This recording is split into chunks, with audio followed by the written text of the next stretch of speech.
آپ یقین مانیں کہ سندھ میں جو اس آئینی ترمیم کے خلاف جو ریزنٹمنٹ ہے، جو غصہ ہے، وہ دگنا یا تگنا ہے. اور یہی بات میری آج بلوچستان کے دوستوں سے بات ہو رہی تھی جو آج فلائٹ کی وجہ سے نہیں آ سکے. رائے بلیدی صاحب سے بھی بات ہوئی، علی احمد کرد صاحب سے بھی بات کی، تو وہی صورتحال بلوچستان میں بھی ہے.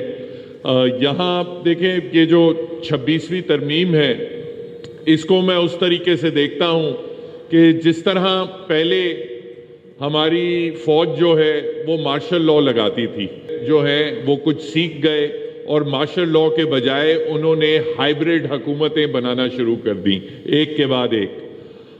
پہلے وہ پی سی او لگا کے پی سی او ججز بناتے تھے، اب وہ جوڈیشری کو بھی انہوں نے ہائیبرڈ جوڈیشری بنا دیا ہے، اور وہ اسی طریقے سے اب اپنے ہائیبرڈ ججز سے وہی کام لے رہے ہیں.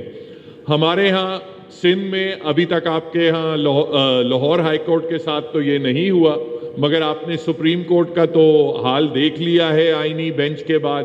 ہمارے ہاں سندھ میں اب وہاں بھی ایک آئینی بینچ قائم ہو گئی ہے، جس کے سربراہ آصف زرداری صاحب کے جو سابقہ وکیل ہیں ان کو بنا دیا گیا ہے 8 سینئر ججز کو چھوڑ کے.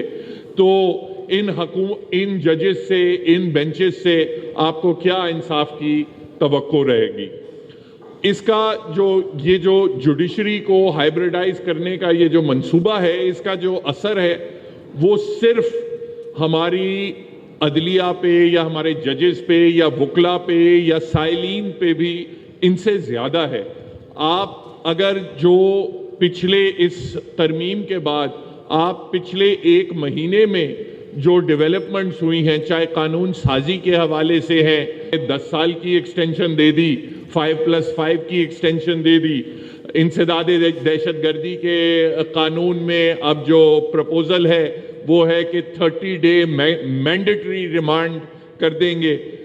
آپ جو ڈائریکٹ فائرنگ اپنا کل پرسوں میں ہم نے دیکھی اسلام آباد میں، یہ جو تمام چیزیں ہیں یہ حکومت اور لیجسلیچر امبولڈن اسی لیے ہوتی ہے کیونکہ ان کو پتہ ہے کہ عدلیہ جو ہے وہ قابض ہو چکی ہے، اب وہاں سے ہمیں کوئی ریزسٹنس نہیں ہوگی تو ہم جو مرضی چاہیں ہم کریں اور جتنا ظلم کرنا چاہیں وہ کریں.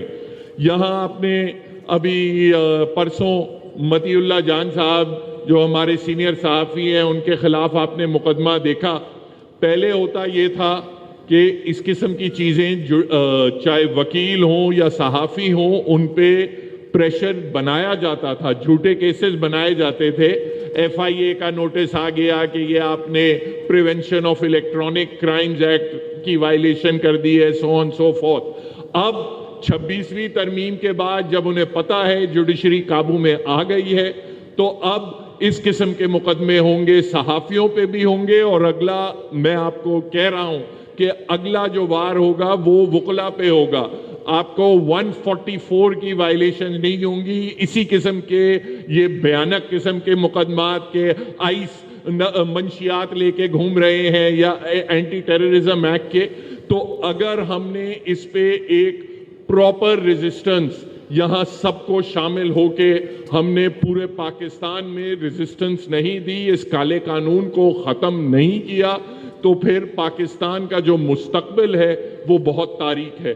اس لیے تمام ہماری یہاں قیادت سے درخواست ہے کہ لائے عمل طے کریں جس سے اس کالے قانون کو، اس آئینی ترمیم کو ختم کیا جائے. شکریہ.